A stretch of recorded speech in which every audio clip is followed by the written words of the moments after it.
नमस्कार। Class 7 math exercise 1.2 NCERT CBSE की book से। तो एक्सरसाइज 1.2 के पहले हमने ट्राई दिस कंप्लीट कर रहे थे। ट्राई दिस का ये दूसरा क्वेश्चन है। क्वेश्चन क्या है? Right a pair of integers. Integers का एक पेयर हमको लिखने का है। हुज डिफरेंस, इस बार पिछले बार हमने सम किया था, इस बार हमको डिफरेंस दिखाने का है। डिफरेंस क्या देता है? Negative integer. ठीक है, तो ऐसा नंबर लेना है जिससे कि हमको निगेटिव इंटीजर मिले। ठीक है,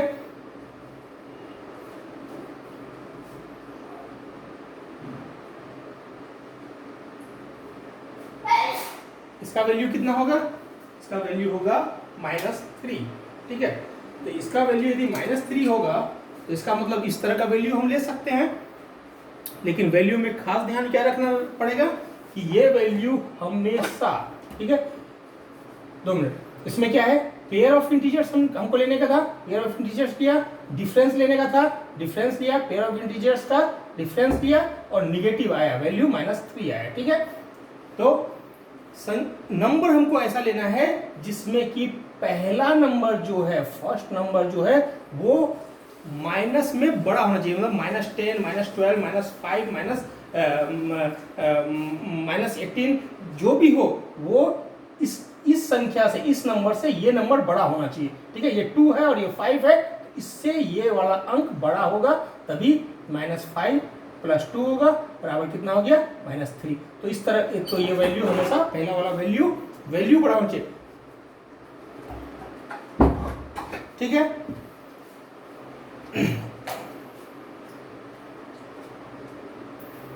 इस तरह के कोई भी आप ले सकते हैं। पहला बड़ा अंक हो, छोटा, दूसरा छोटा अंक हो। ठीक है, दूसरा है -5 - -8, -5 +8। ठीक है, इसका वैल्यू कितना आएगा? इस तरह के भी हम नंबर्स ले सकते हैं जिसमें पहला माइनस का इंटीजर हो और दूसरा क्या हो? प्लस का इंटीजर हो। यदि इस तरह का भी यदि हम लेंगे तो भी वैल्यू निगेटिव इंटीजर में आएगा। यदि उल्टा कर देंगे, इसको प्लस और इसको माइनस लेंगे तो वैल्यू निगेटिव में नहीं आएगा। तो इस तरह से हम कर सकते हैं कि पहला वैल्यू निगेटिव हो और दूसरा वैल्यू जो है पॉजिटिव में हो। कुछ भी हो, छोटा बड़ा से कोई फर्क नहीं पड़ता है। तो इस तरह का वैल्यू हम ले सकते हैं। उसके बाद माइनस का, जीरो का भी हम यूज कर सकते हैं। जीरो का भी यूज करेंगे तो से वैल्यू निगेटिव इंटीजर ही आएगा। ठीक है,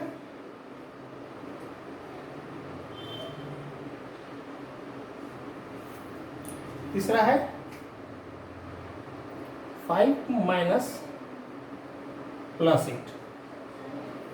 इस बार क्या है? वैल्यू इस तरह का होना चाहिए जिसमें कि दोनों का दोनों प्लस हो, लेकिन जो दूसरा वैल्यू हो वो पहले वैल्यू से बड़ा होना चाहिए। यदि ये छोटा होगा तो वैल्यू निगेटिव पॉजिटिव में आ जाएगा। इसलिए ये वैल्यू हमेशा बड़ा होना चाहिए, किसकी अपेक्षा? इसकी अपेक्षा। ठीक है, तो इस तरह के वैल्यू से भी निगेटिव इंटीजर आ सकता है। ठीक है,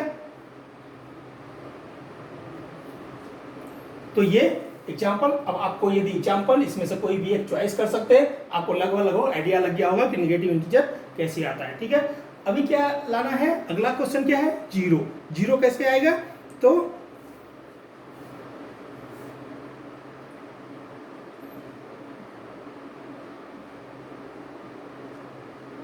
दोनों सेम टू सेम वैल्यू हो। ठीक है, दोनों सेम टू सेम वैल्यू हो और दोनों के दोनों निगेटिव हो, तभी ये क्या आएगा? जीरो आएगा। दोनों के दोनों वैल्यू सेम हो और दोनों निगेटिव हो, तभी माइनस करने से हमारा वैल्यू, क्योंकि माइनस माइनस प्लस हो जाएगा, +5 - 5 जीरो होता है, इसलिए दोनों के दोनों value same to same minus में होना चाहिए। दूसरा वैल्यू क्या होगा? दोनों के दोनों वैल्यू सेम टू सेम क्या होना चाहिए? प्लस में होना चाहिए। इसको आप इस तरह से कर सकते हैं। दोनों value same to same plus होना चाहिए। जैसे 8 है तो दोनों में 8 ही लेना है, 5 है दोनों में 5 ही लेना है, तो दोनों प्लस का वैल्यू हो तो भी वैल्यू 0 आ जाएगा। ठीक है, बी समझ में आ गया। थर्ड क्या है? N integer smaller than both the integer. जो वैल्यू आएगा वो दोनों इंटीजर से स्मॉलर होना चाहिए। ऐसा ऐसा दो इंटीजर लेना है जिसका डिफरेंस निकालने के बाद जो वैल्यू आएगा वो वैल्यू क्या होगा, दोनों इंटीजर से, ठीक है, दोनों से कंपेयर करेंगे, दोनों से ही वो छोटा होना चाहिए।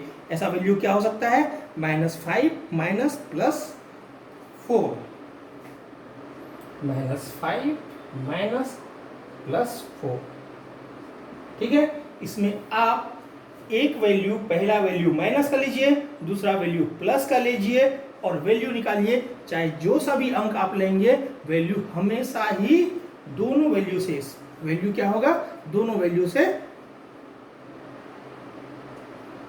-9 हो गया। हाँ, जो वैल्यू होगा वो दोनों वैल्यू से स्मॉलर ही आएगा, ठीक है। वैल्यू कितना आया, -9 आया, इससे भी छोटा, इससे भी छोटा, ठीक है। माइनस अंक बड़ा है, ठीक है, नंबर बड़ा है, लेकिन माइनस होने की वजह से वो उससे सबसे छोटा हो गया।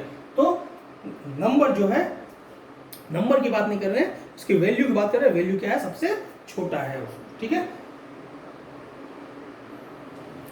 अगला क्या होगा,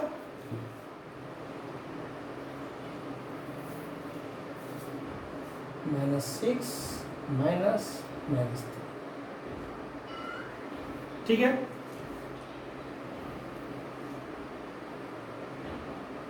इसका वैल्यू कितना हो जाएगा, -6 plus integer smaller than both integer, तो वो वैल्यू कितना आ गया, -3।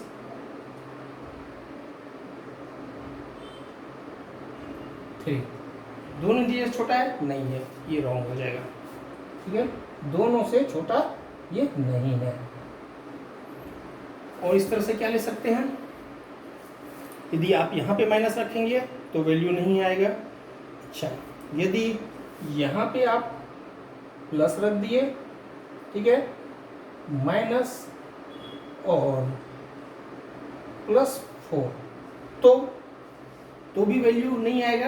यानी इसका वैल्यू सिर्फ एक ही होगा, और वो सिर्फ और सिर्फ क्या होगा, वो सिर्फ और सिर्फ क्या होगा, एक माइनस में होना चाहिए और एक प्लस में होना चाहिए, तभी इसका वैल्यू दोनों से स्मॉल आएगा, ठीक है। इसका एक ही एग्जाम्पल हो सकता है, ठीक है। डी क्या है, N integer greater than only one of the, किसी एक इंटीजर से ग्रेटर देन हो। अच्छा, इसमें आप चाहे तो कितने भी अंक ले सकते हैं, -10 +6, कोई भी नंबर कोई भी ले सकते हैं, लेकिन माइनस जो साइन है वो साइन को पहले में माइनस रखना है, दूसरे में प्लस रखना है, वो वैसा ही रहेगा, उसमें कोई चेंजेस नहीं आएगा, तभी ये वैल्यू आपका इस तरह का आएगा, ठीक है। अगला क्या है, N integer greater than only one of the, किसी भी एक इंटीजर से वैल्यू जो होना चाहिए ग्रेटर आना चाहिए, किसी भी एक से, ठीक है। क्या कहते हैं, -5 माइनस -8, उसको देखिए तो -5 माइनस -8, वैल्यू कितना आया, वैल्यू आया +3, वैल्यू जो आया वो +3 आया, ठीक है। किसी भी एक 5 से भी ग्रेटर है, -8 से भी ग्रेटर, किसी भी एक होना चाहिए, यहाँ तो दोनों से ही हो गया। तो ये इस तरह का नंबर ले सकते हैं जिसका वैल्यू दोनों ही वैल्यू माइनस में यदि होगा तो वैल्यू आ जाएगा हमेशा, ठीक है।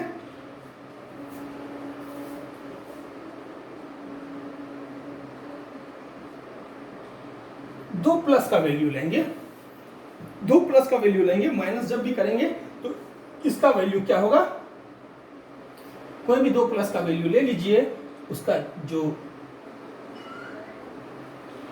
कैलकुलेशन जो आएगा वो वैल्यू किसी भी एक से, ठीक है, किसी भी एक से ग्रेटर है। लेकिन इसमें ध्यान ये रखने का है कि ये वैल्यू इसके नजदीक नहीं होना चाहिए, मतलब इसमें आपको ध्यान रखने की जरूरत पड़ेगी। जैसे आपने 5 माइनस +1 ले लिया तो वैल्यू जो है, नहीं 4 ले लिया तो वैल्यू किससे बड़ा है, किसी से बड़ा नहीं है। तो इस जगह में आपको ध्यान रखने की जरूरत पड़ेगा कि वैल्यू इस तरह का आए जो वैल्यू किसी एक से बड़ा हो, ठीक है। 1 लेंगे तो चलेगा, 2 लेंगे चलेगा, लेकिन 3 जहां लेना चालू कर दिए वो नंबर ग्रेटर नहीं होगा। तो इसमें आपको ध्यान रखने की जरूरत है, इसमें तो हर समय रूल काम कर ही जाएगा, ठीक है। डी,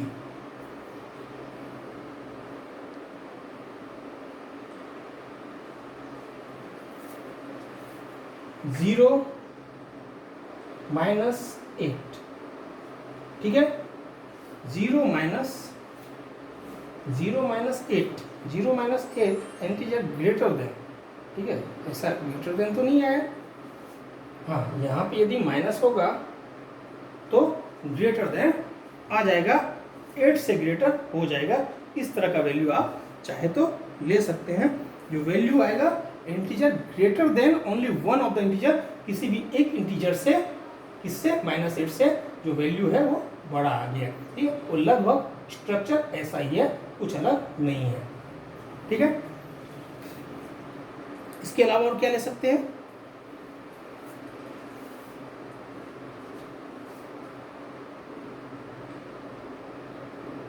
ये हमने ले लिया, ठीक है। तो इतना स्ट्रक्चर आप इसमें यूज कर सकते हैं। इसमें सबसे बेस्ट स्ट्रक्चर जो है वो ये है, ठीक है।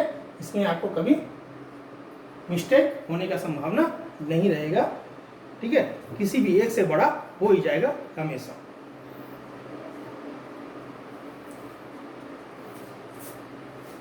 अगला क्या है?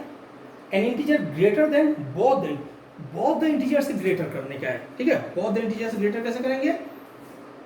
5 -4, एक नंबर प्लस में हो, एक में माइनस में हो, आगे का नंबर ही माइनस में होना चाहिए, पहला प्लस में होना चाहिए, तभी ग्रेटर हो सकता है, वरना ग्रेटर होने में 0 से ग्रेटर होने का संभावना बहुत कम है, ठीक है। तो इसका एक ही स्ट्रक्चर यही बनता है, दूसरा कोई स्ट्रक्चर इसका बनेगा ही नहीं, ठीक है। इसका कोई दूसरा स्ट्रक्चर बनेगा ही नहीं। पहला प्लस में होना चाहिए, ये भी प्लस में है, ये भी प्लस में है, पहला प्लस में होना चाहिए, दूसरा माइनस में होना चाहिए, बीच में माइनस यदि साइन है तो फिर ही ये वैल्यू, इसका मतलब है दोनों का एक प्लस में और एक माइनस में होना ही चाहिए, तब ये बनेगा क्या? Greater than both the integer होगा। तो ये पांचों पांचों आपको समझ में आ गया होगा। और इंटीजर का कैलकुलेशन, इंटीजर किस तरह से वर्क करता है, थोड़ा थोड़ा तो आपको क्लियर हो गया होगा, ठीक है। अब आगे हम चैप्टर में देखेंगे।